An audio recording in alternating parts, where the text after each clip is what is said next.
Bonjour à tous, Nicolas Lahaye, coach sportif. Aujourd'hui, on se retrouve pour analyser un nouvel exercice de mon livre La méthode Lahaye, un exercice que nous avons déjà vu précédemment, à savoir un rowing à la barre libre.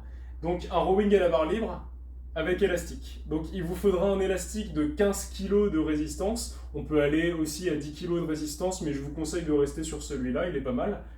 Donc vous placez un pied sur votre élastique, vous faites un tour autour de votre barre, vous faites un tour autour, vous écrasez avec l'autre pied l'autre surface de l'élastique. Voilà, je lève un petit peu les pieds pour équilibrer la tension entre les deux élastiques. Je prends ma barre donc en pronation, comme ceci, donc avec la paume des mains vers moi.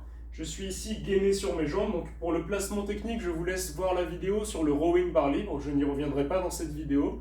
Vous êtes ici, regard vers le sol, bien gainé, les genoux dans l'axe, cheville, genou, hanche, et vous venez resserrer les omoplates.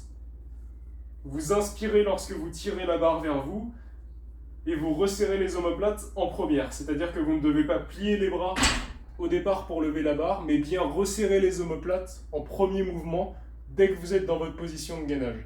Encore une fois, vous pouvez aller voir sur la vidéo du rowing barre libre pour d'autres indications techniques. Donc le travail à l'élastique, comme pour les autres exercices du programme, est très efficace pour les entraînements de masse et d'explosivité. Lorsque vous réalisez ces mouvements, on ne met pas l'élastique pour rien en fait, c'est-à-dire que vous n'allez pas forcément beaucoup contrôler la phase excentrique du mouvement, la phase de relâchement, ça ce n'est pas très grave. Ce que vous allez au contraire accélérer, et c'est là où tout le travail va se faire, c'est la première phase, la phase concentrique, où vous allez tirer la barre vers vous le plus vite et le plus rapidement possible.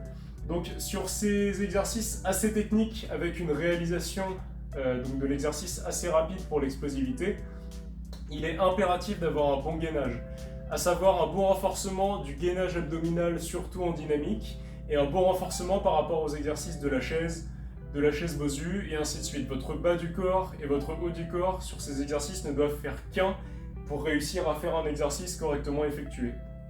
Et puis voilà, il me semble qu'on a fait le tour de l'exercice, je vous laisse voir, et puis on se retrouve pour une nouvelle vidéo. À bientôt.